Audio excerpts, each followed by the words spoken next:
Welcome back, everyone, to the School of Greatness podcast. Thank you so much for being here. I'm in Tony Robbins' jet. Good to see you. Thanks Nice for to see you as well. thanks for inviting me on your jet. I'm very excited to be here. It's kind of a crazy place to meet, but I have to go. So yeah. This is the quick run and gun interview. You've got a documentary coming out right now that you're headed to Palm Springs for, so we're doing it on the jet, which is incredible. And it inspires me about the topic we're covering, which is on your book, Money, Master the Game, 7 Simple Steps to Financial Freedom. You've shown that you have the financial freedom, but you didn't always have financial freedom. In fact, when you were growing up, you were really poor, right? Extremely poor. We had no money at Thanksgiving for food. It's part of why last year I started feeding when I was 17. I started feeding families because I was fed when I was 11. And I fed 2 families literally, and it was so moving. I said, I'm gonna double it. I went to 4 and then to 8. And then it was like a game to see could I reach more people. And then I started with some of my employees. And then eventually I got to 1 million people a year, then 2 million. Then I started matching my foundation with 2 million. So for 12 years, I fed 4 million people a year. And then when I was writing this book, I'm interviewing, if you can imagine, all these people started with nothing and are multi-billionaires. At the same time, Congress cut food stamps, it's called SNAP now, but it was food stamps originally, by $8 billion. Wow.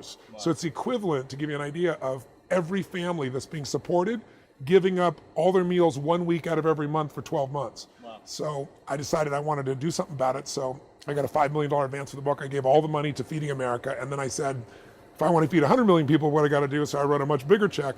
And now we did 102 million people last year, but now I'm going to do 100 million again this year. And I got a plan to feed 1 billion people over the next 10 years. So it's so full circle from where I began. It's crazy. And it's an incredible privilege to be able to make a difference like that. Why is it important to be thinking of giving and contribution in order to generate wealth? When people say that, well, I don't have much to give, I'm barely making enough to pay my rent, my food, how can I have the mindset of giving in order to build wealth? What would you say? It's the only, you never get beyond scarcity, you got to start beyond it. You got to plant your feet. And so many people say, well, when I'm rich, I'll give some money. Right. If you won't give a dime out of $1, I can promise you're not going to give 10 million out of 100 million, right. Not in a trillion years. So if you start, what I always believe is it transforms you. I had a group of kids that I went to, like when I was 31 years old, I was invited to this grade school in Houston, Texas. And each grade did a little mini assembly for me of how they used my stuff, at that year. And at the end, I was really emotional, and I was like, you guys asked me to come inspire you, you've inspired me. And so the 6th graders had only done it for 1 year, and I said, I'm gonna sponsor your college educations. I had no idea how I was gonna do it. I didn't have the money to do it, but I said, I was 31 years old. Wow. I was doing well, but not that well. And I said, I'm gonna pay for your college educations, but I said, here are the rules of the game. And I just made it up while I was right there. I said, you gotta keep it B average. I'll get you mentors. There's no excuse not to be above average. You gotta not use drugs, you not get yourself in prison, and you gotta give me 20 hours of community service a year. Wow. And the reason I did that is I don't have a college education, but I knew if I got these kids who thought they needed something to be the ones to go give something, it would change their identity, it would change their life more than college. Right. And ironically, I think we had 70 kids originally. I lost 95 kids I was gonna lose. I lost the first year. It was like 30 kids. And the reason was their parents did not want them to have to do community service. They said they should be receiving, they shouldn't have to work. And it was just staggering to me. Wow. But the ones that did it, some have PhDs now, went through that process. So I really believe that the secret to living is giving, as corny as it sounds. I had an experience where I was driving on the 57 freeway, not far from here in San Gabriel Valley, and it was midnight. I was driving my 1968 Volkswagen Bug, Baja Bug, and I was been in business for, a year and a half, and I was working my guts out, and I was so frustrated because, I always say that most people overestimate what they can do in a year and they underestimate what they can do in a decade or 2 or 3, right? So I'd been working for this year and a half as hard as I could work, and nothing was working at the level I wanted, and I was so frustrated. I was mad with myself, I was mad with the environment. I was feeling overwhelmed and stressed. It's midnight, I'm exhausted, and all of a sudden, this thought hit me, and I literally pulled over on the side of the road, and I've always kept physical journals. I still have the journal to this day, and I wrote on this one whole page, the secret to living is giving. Wow. And I sat there and I cried because I just realized my life for the last year had gotten focused on why isn't it working instead of how do I give more? And I made that shift, and it was one of the most important shifts in my entire life. And for probably a year, things started to get better. And then, you're in business, you make mistakes, I was a young kid. And I found myself all of a sudden in a 400 square foot bachelor apartment. I'd lost the progress that I'd made. And I was so broke that I wrote about this at the end of my book, because I was trying to think, how do I get this thought across to somebody? And the most seminal moment for me was I had, I don't know, $21, $22, whatever it was, to my name. I'm living in a 400 square foot bachelor apartment. I'm feeling sorry for myself. I'm watching Luke and Laura on General Hospital. I mean, I was a mess. I was a total mess. And I realized I've not paid my rent and I'm out of money. And I don't have any prospects for some new cash in the short term. How am I even going to eat? So I decided to go to this all-you-could-eat salad bar that they had around the corner of this place called El Chorrito. It's still there in Marina Del Rey. Yeah. And I lived in Venice. So it was about a 3-mile walk. I didn't take the car because I couldn't pay for parking, for the gas. And I walked there and I went in and I had this meal where I basically loaded up for the winter. I ate plates of food, just tacos and salads and everything else. And while I was sitting there, there was this little boy that came in. He opened the door and he was wearing this little vest, this little suit. And he, I don't know, probably 9 years old, something like that, 8, 9, 10. And he held the door open and in walks behind him this beautiful woman who was clearly his mother. And so, I definitely took it in. And then he sat down, he pulled out the chair for her, and he was just so attentive to his mother. I mean, he was just so with her that honestly, I was moved. And so I finished my meal, and then I got up and I paid the bill, and I don't know, it was like $6 in those days, for all you could eat salad bar, whatever it was. And so I had whatever's left, $17, $18, $19. And I walked over to this little boy before I left. And I said, hi, and I introduced myself. I said, I'm Tony, and he told me his name was Paul or whatever it was. I don't remember his name. This little boy. I said, Paul, I said, you are a class act. I said, I saw you held the door open for your woman. I saw how you pulled up the chair for her. I said, taking her out to lunch like that, that is really cool. And he goes, well, she's my mom. Right. And I said, that's even more cool. And I said, taking her to lunch. He goes, well, I didn't take her to lunch. He goes, whatever. I think he said he was 8 or 9. He said, I'm 9 years old. I don't have a job yet. And I said, yes, you are taking her to lunch. And I reached in my pocket and I took all the money I had left, whatever it was, $17, $18, $19, and I dropped it in front of him. I had no plan to do this. It wasn't like manufactured. I wasn't trying to impress this woman.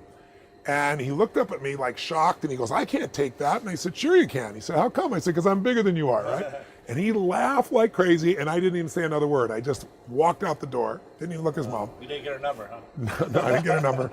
And I got to tell you, it was the most powerful experience of my life because I didn't walk home, I kind of flew home. And I should have been like, what is the matter with you? You have no money for food. You get the last little pennies you have left. But I had no fear. I had no scarcity. And I got home and I realized what I'd done. It was like, I have no money now. I have like no money, nothing, right? I was trying to conserve by going there, And I don't know. I just, I've worked on a plan. I figured I'll figure this out. And the next day I got the old snail mail and came in around like noon. And I pull out this letter and there's a young man that I had loaned $1,200 to. And he had not paid me back. And I was desperate for cash. I probably called him 10 times trying to track him down. Not a single response. And I was so hurt and pissed. And here's the letter from this guy saying, I'm really sorry. I know you've been trying to reach me. Wow. I've been avoiding you.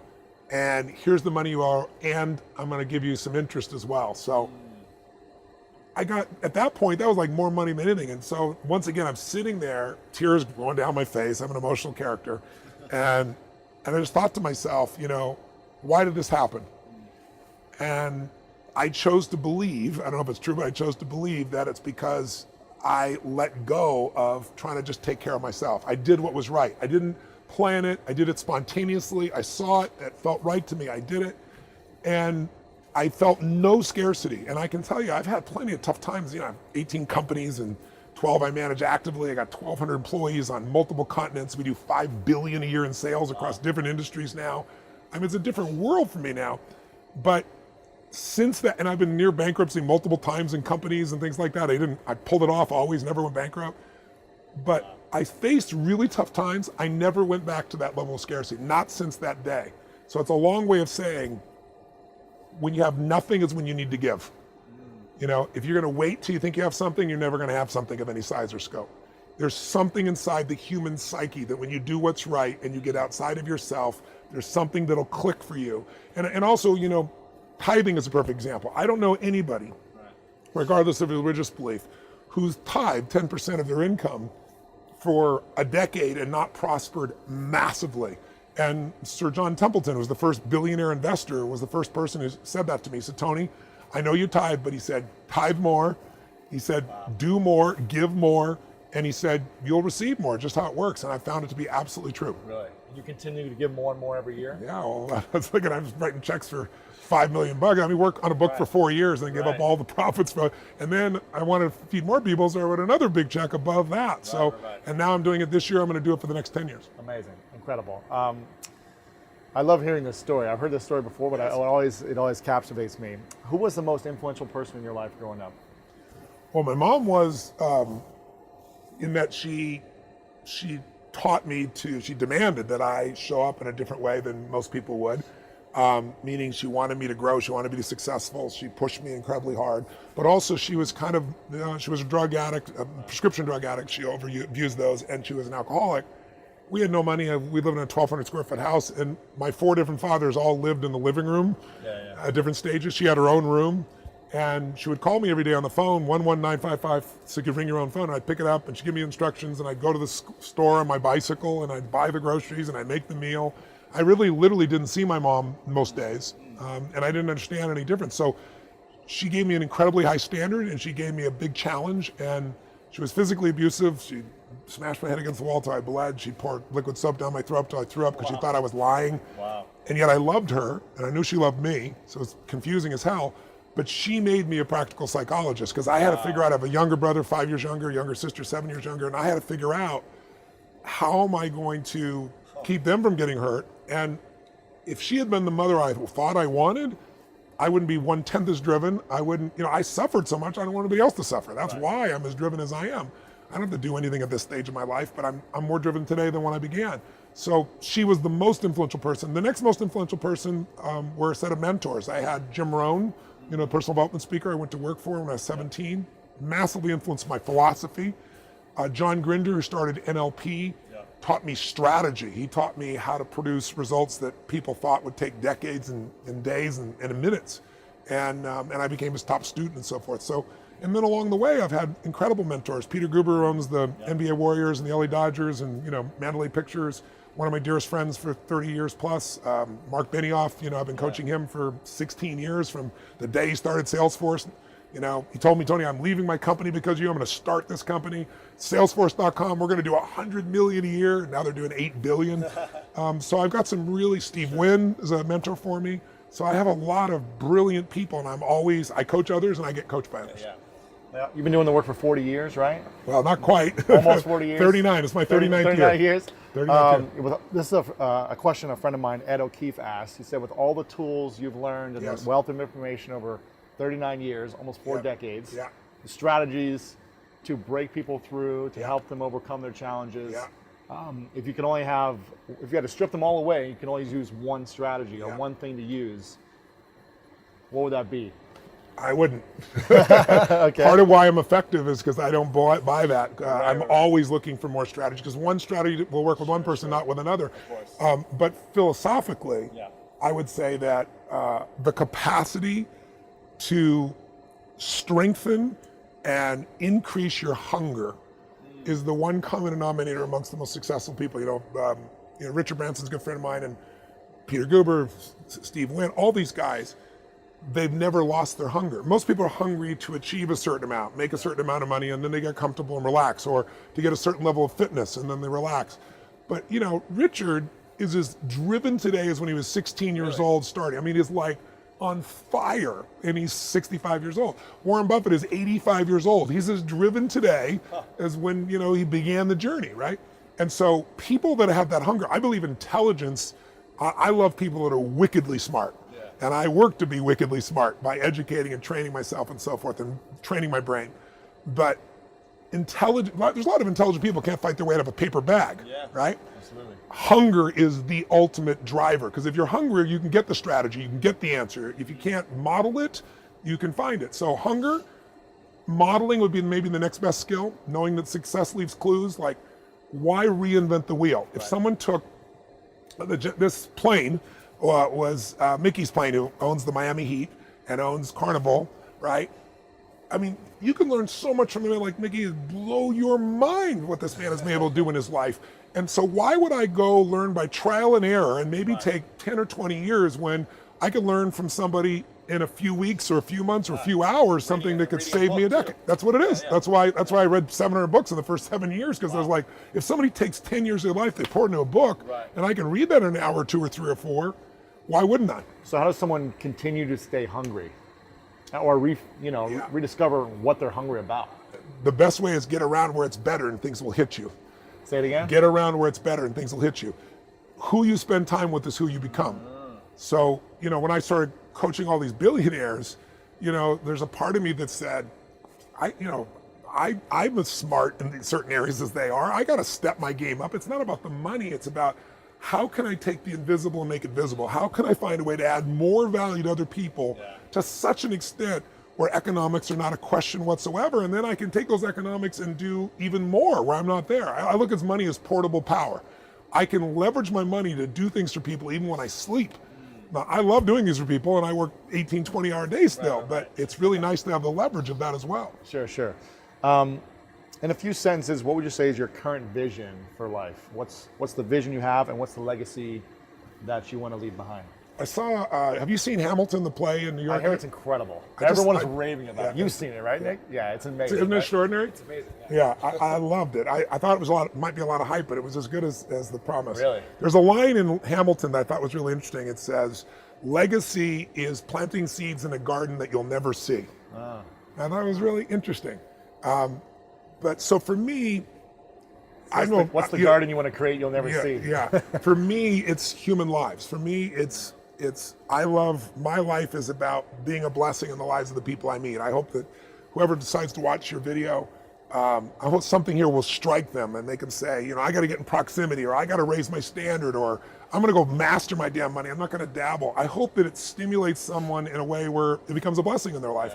And my legacy is the lives that I've touched, and my legacy is the institutions that I'm building right now that when I'm gone will continue to touch people. My foundation, the work that I'm doing with mentoring with kids, the ability to touch another generation. But my heartfelt prayer every day is be a blessing. And it's interesting.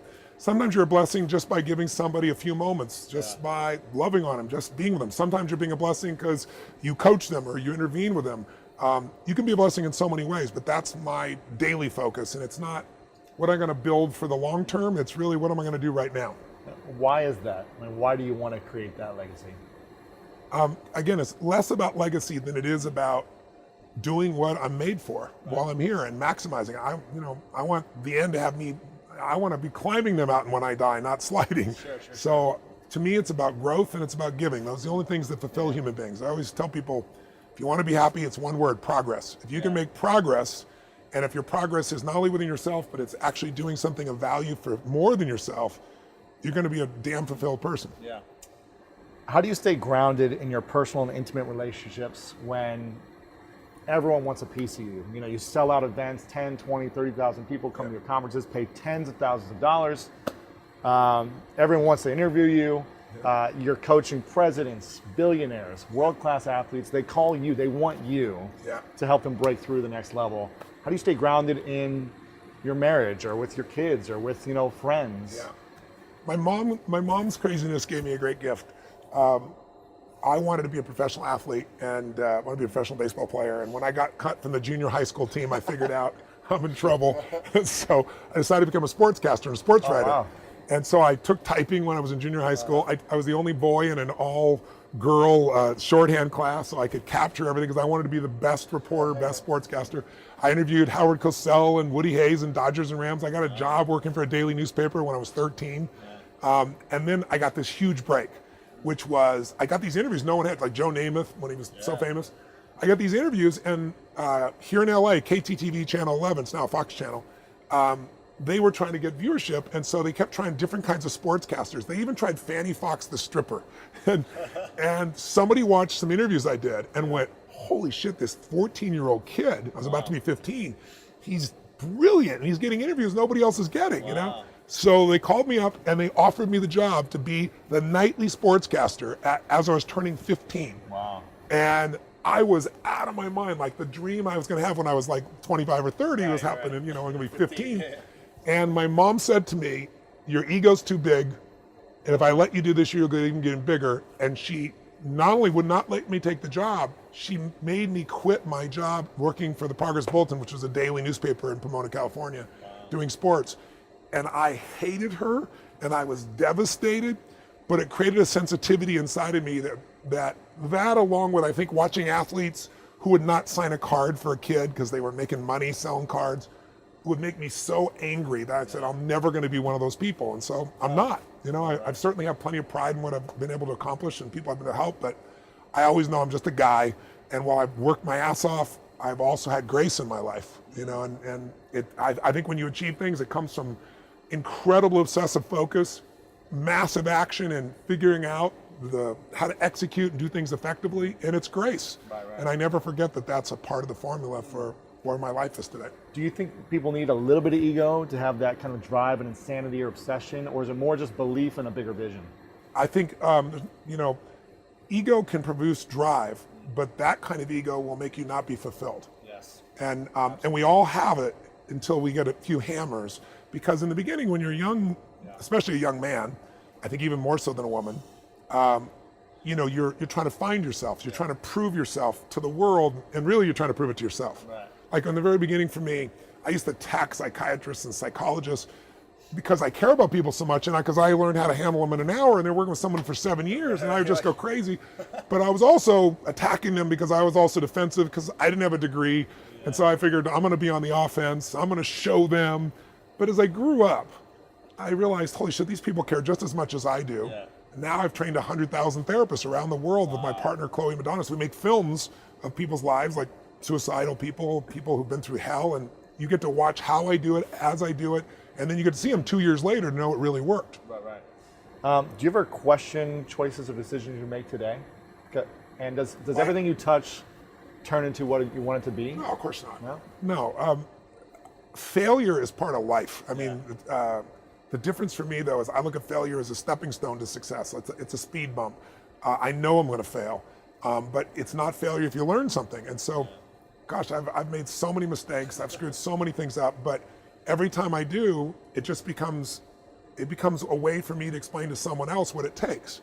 You know, it's like, here's what I've done. I think I have the ability to influence people because I talk about my failures. I talk about all the things that messed me up, but I show people that I didn't let it stop me, and you don't let it stop you. And I think that's really the secret in that area. And if everything you touch was successful, you probably won't be able to relate to people as much. No, you'll be able to relate, and also it's be total bullshit, and everyone knows it's bullshit.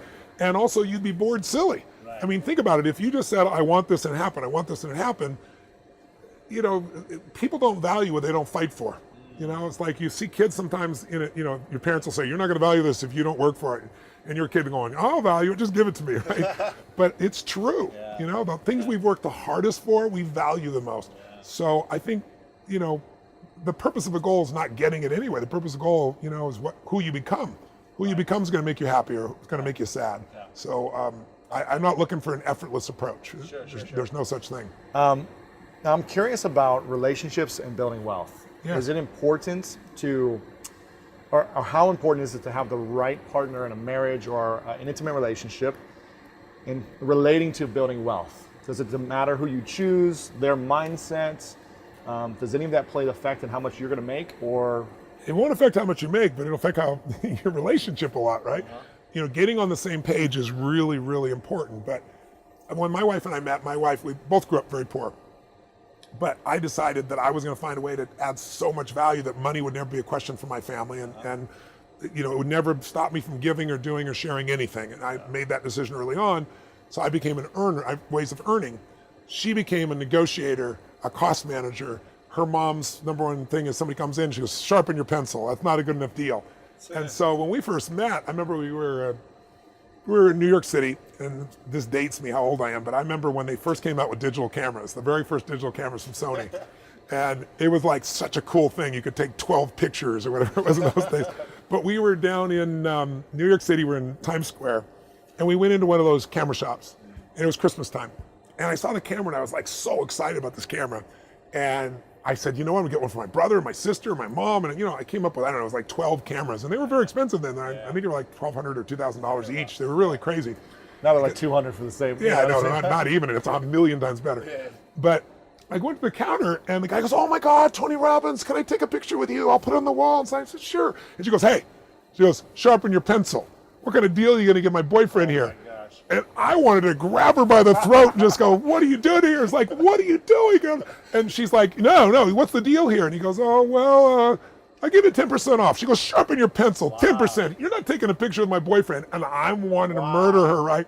And I was so mad. I was so mad. And so she got like 15% off and free camera cases and all this stuff. And I'm shaking my head. When we left, I was like, we had this big fight. Wow. Today, I just call her Squeaky.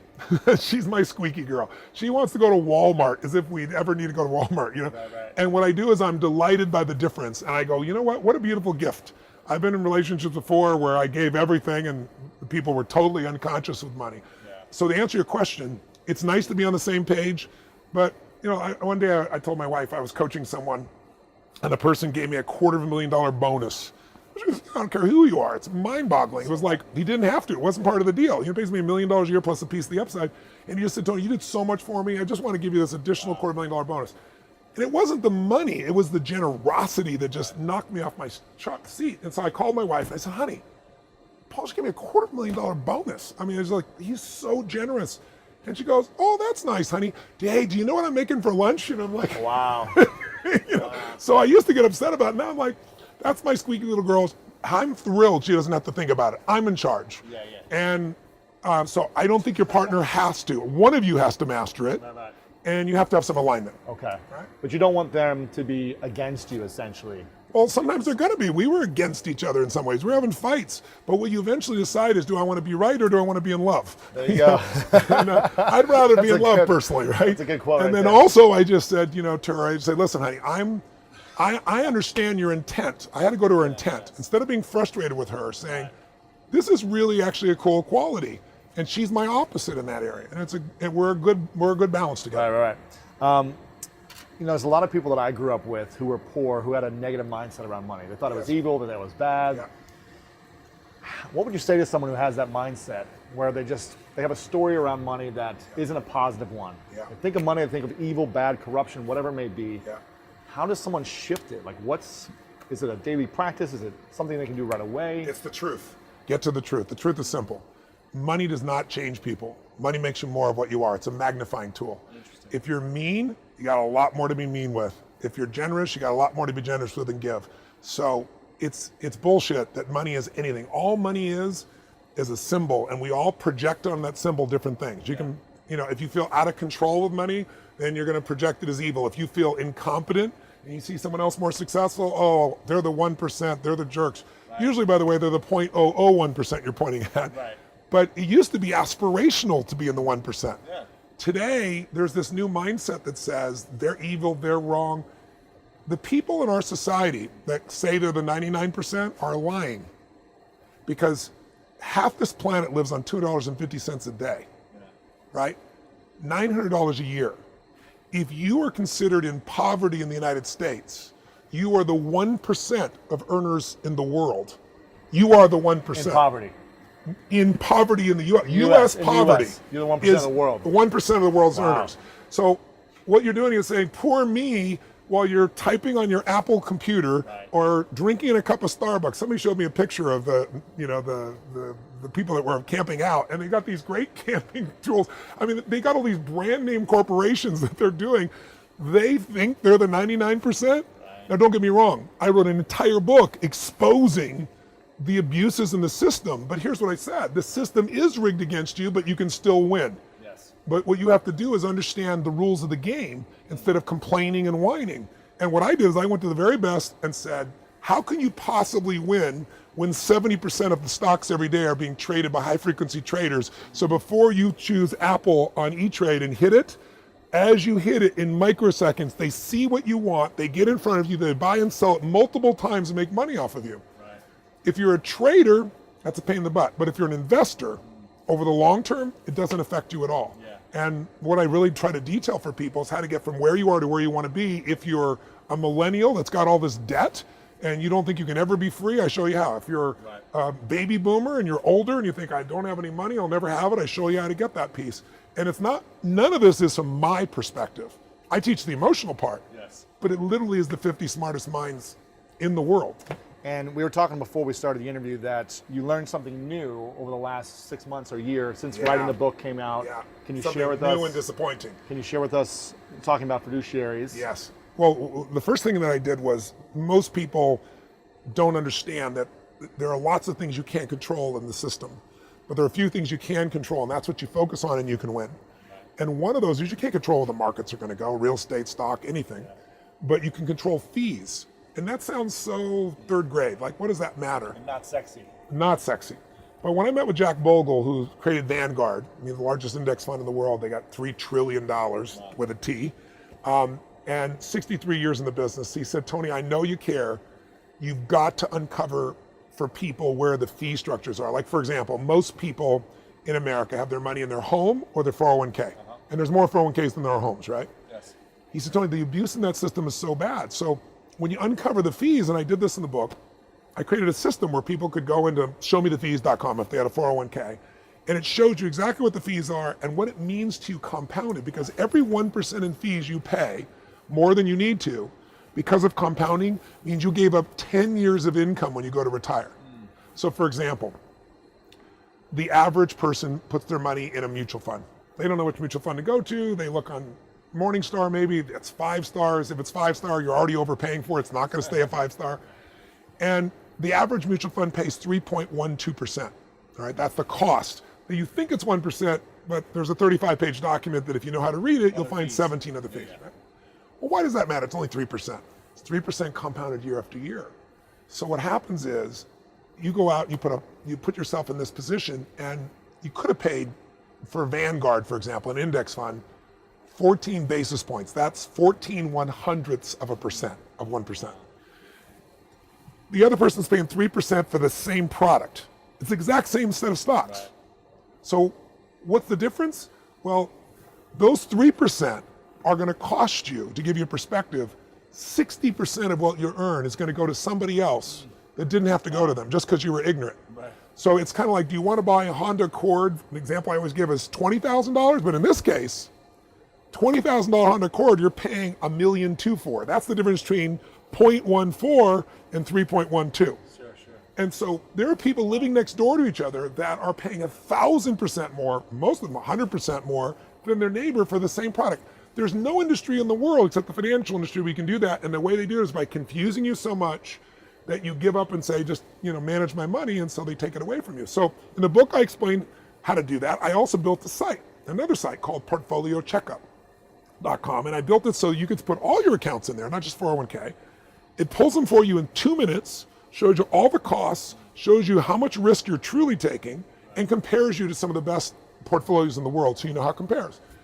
I don't, just like the book, I donated all the profits from it. I didn't do anything. And then if you wanted to work with someone, I taught everyone, 90% of the people in the financial markets that you go to as a wealth manager, investment manager, they're a broker. Yeah. And there's nothing wrong with a broker except they're just a salesman, and they're going to sell you what the house tells them to sell you, because the house always wins. And they're going to sell you underperforming assets, because mutual funds, 96% of them never match the market over any 10-year period of time. So it's going to underperform, and they're going to overcharge you. So I said, go to a fiduciary, new word for everybody, the F word, fiduciary. All it means is there's a small percentage of the population that's required by law to put your needs ahead of their own. Meaning, if I told you, I'm a fiduciary, I tell you to buy Apple this morning, and then the stock drops and I buy it later today for myself, I have to give you my stock. That's how strong the law is. Really? Yeah. Wow. Small group, they're called RIAs, Registered Investment Advisors or Fiduciaries. So I built this platform, gave away all the money, and then said, go to a fiduciary, and I recommended the 7 largest fiduciaries in the country. And then 5 months ago, I had one of the guys on the platform, his name is Peter Maluk, and he has a company called Creative Planning.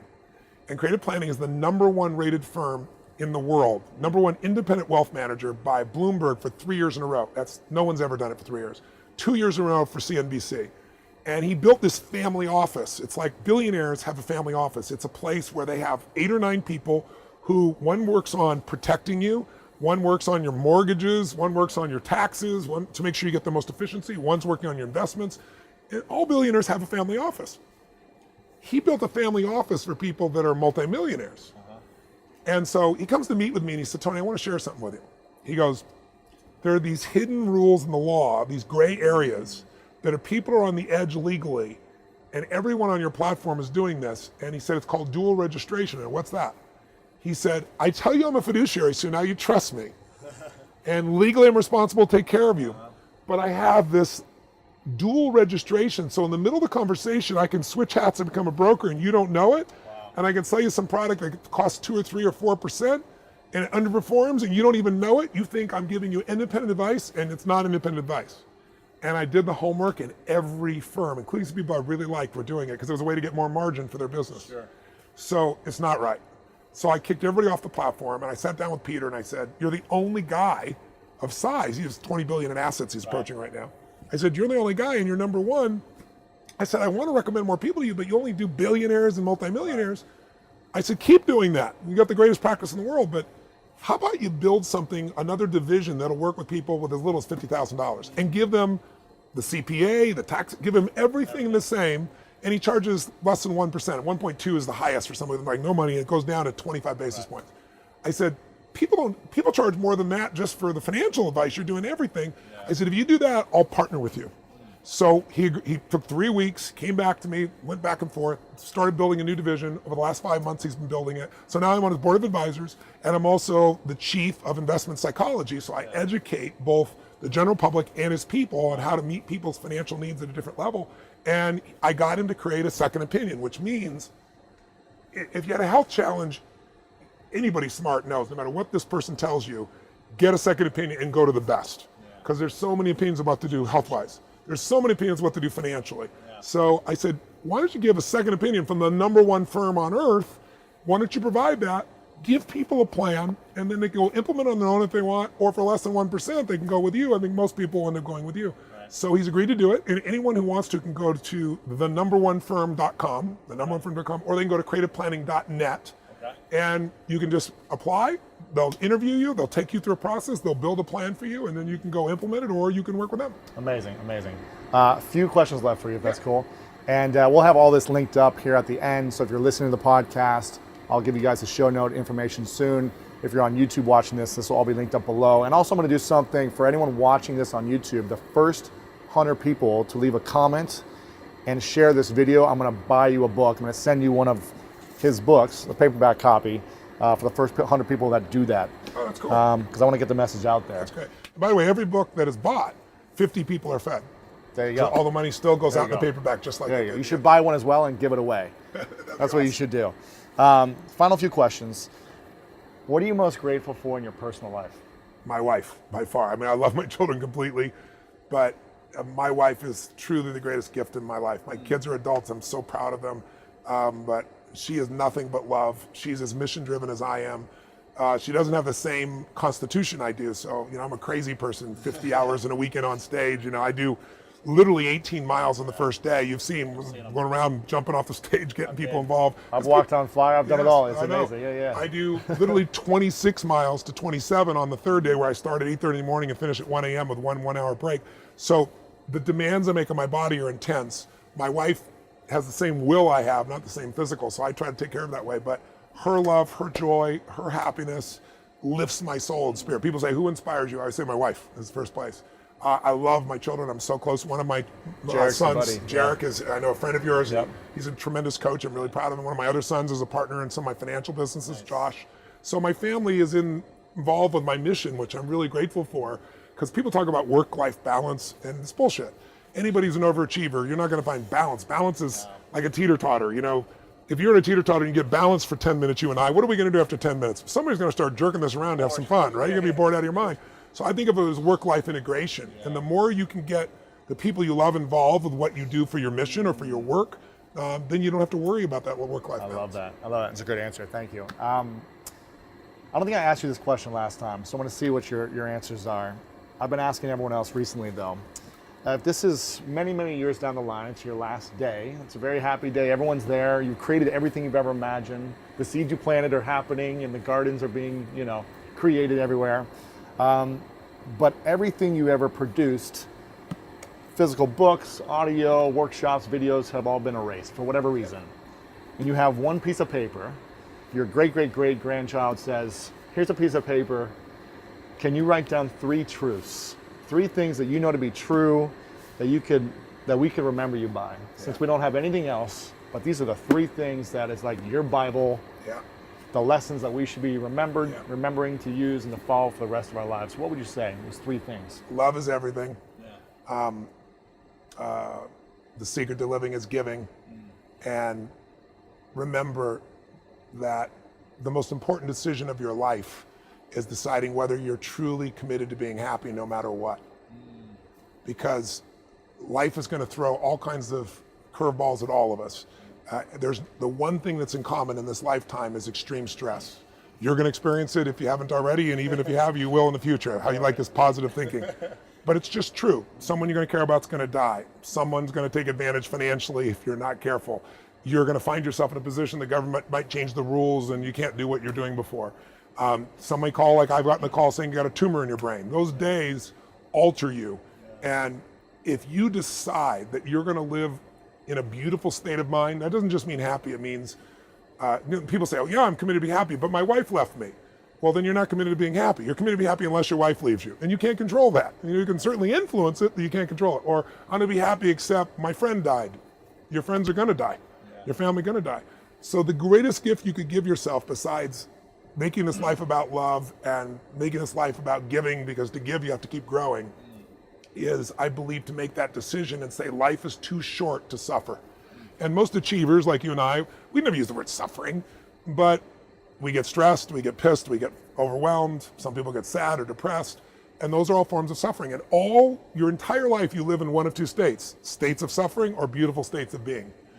And in a beautiful state of being, hey guys, in a beautiful state of being, we're still filming. Last couple minutes, sorry.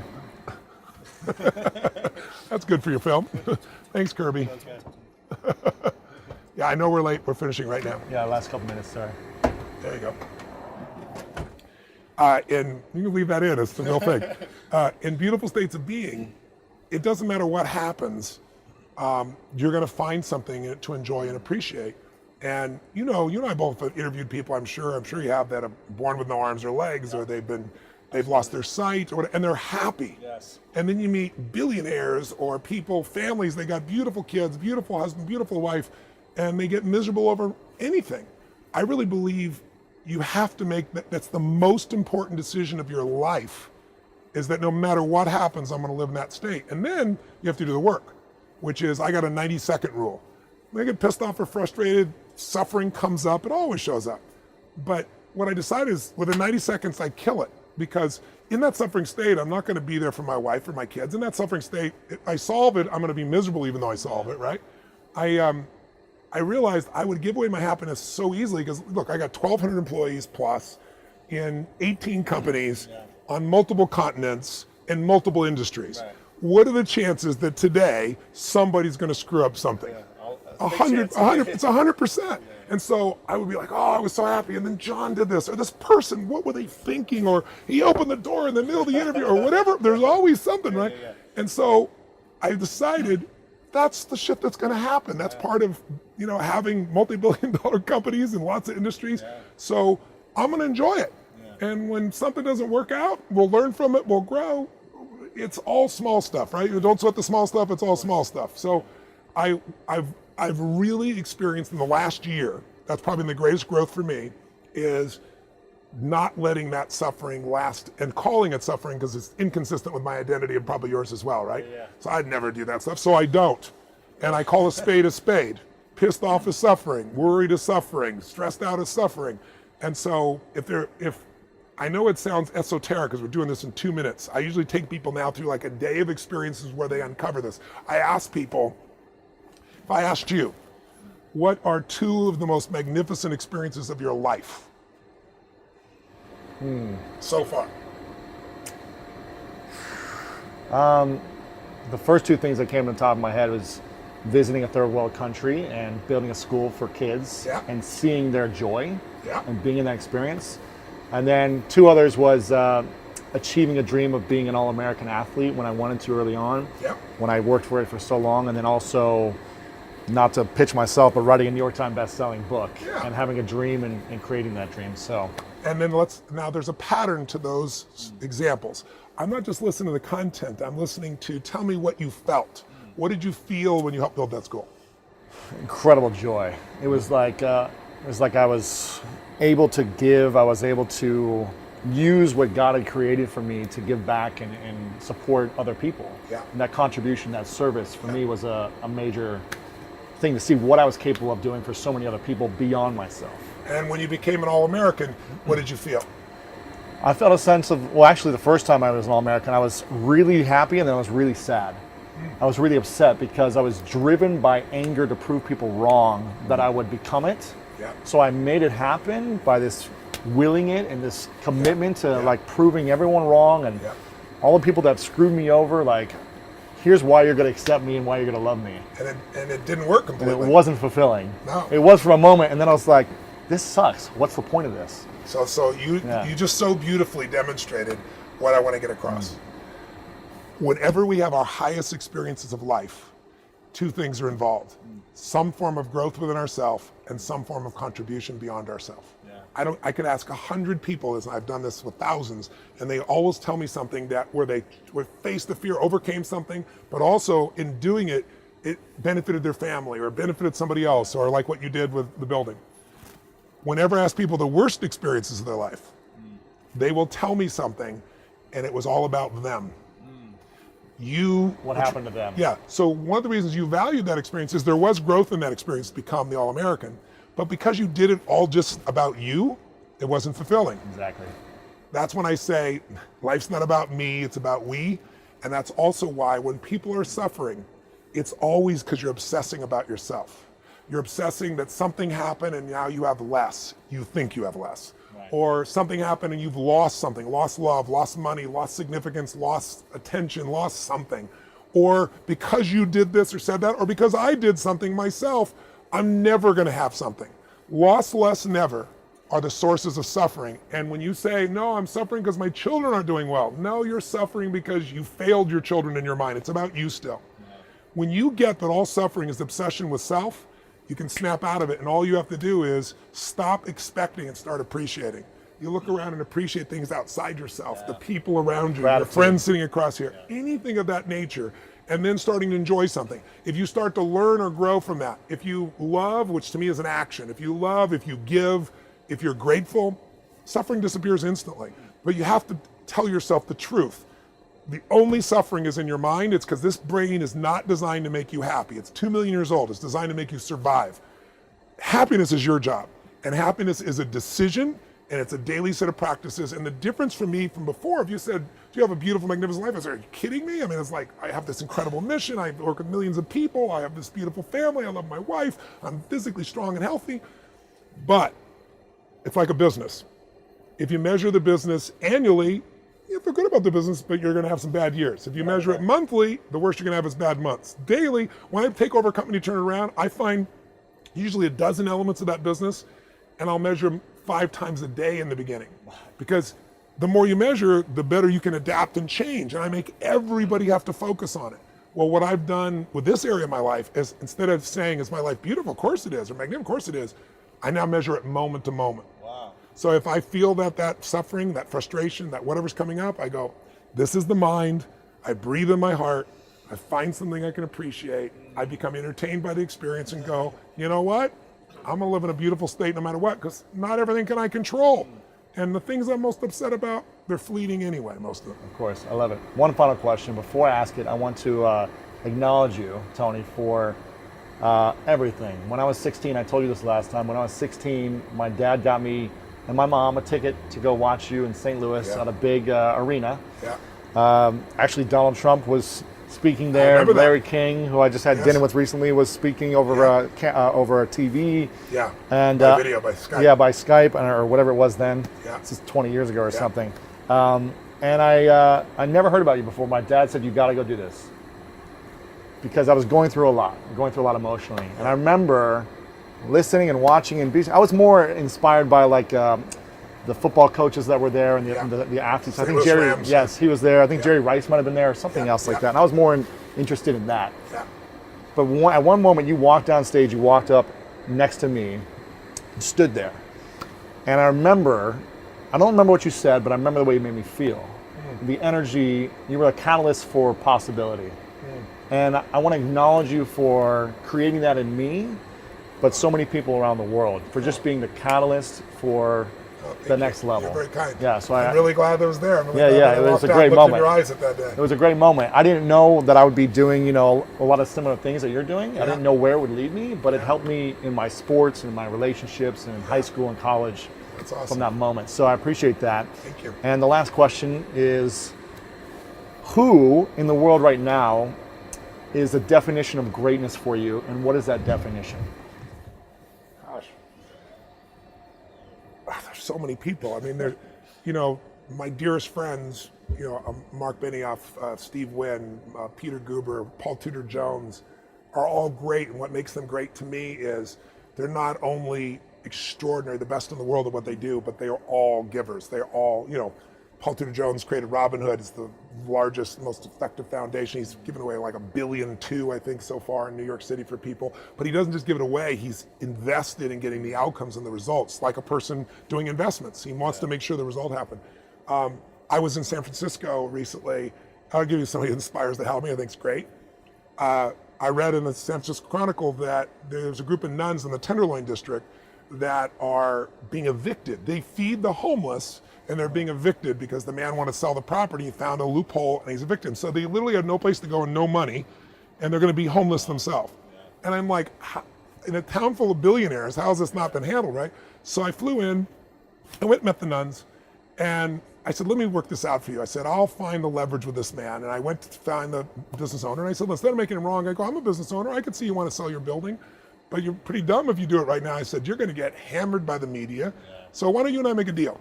I'll give you a year's worth of money for them in advance at the higher level you want, and you let them stay for a year, and my promise is I'll get them out within the year. And I'll provide the resources to get them out. So I was going to just lease them a place, help them get everything going. And then I hung out with these nuns for a day and a half. And then I had a million conversations with them by phone constantly. And these women live in a 200 square foot little room with no windows. And all they do every day is get up, make the food, and love these people. And I mean love them. They don't just feed them, look down on them. They love them. I was so inspired by them. For Easter, I went and bought them a soup kitchen, right? So they have their own soup kitchen now. No one can ever evict them. Everything is set. But I talk to them all the time. They call me They call me Mr. Tony. Mr. Tony. They tell you what's going on today. And they inspire me. Their greatness. Someone that commits their life to something greater than themselves is great. And someone who can achieve and give, I think, is unique. And I love those people. I know that most people, I'm not dumb, most people are not happy every day of their life. They're not physically fit. They are not financially free. And they're not in a relationship where they're really passionate. Most people aren't, but a few are. And I'm obsessed with finding the few who do and figure out what makes them different than everybody else and then teaching that. And it looks like you're doing the same thing. I love it. Tony Robbins, thanks for being here. Appreciate it, man. Now get that off my plane. No, just kidding. Exactly. I got to fly. That's why they opened the door. It's all good. We're Thanks, man. late. Appreciate it.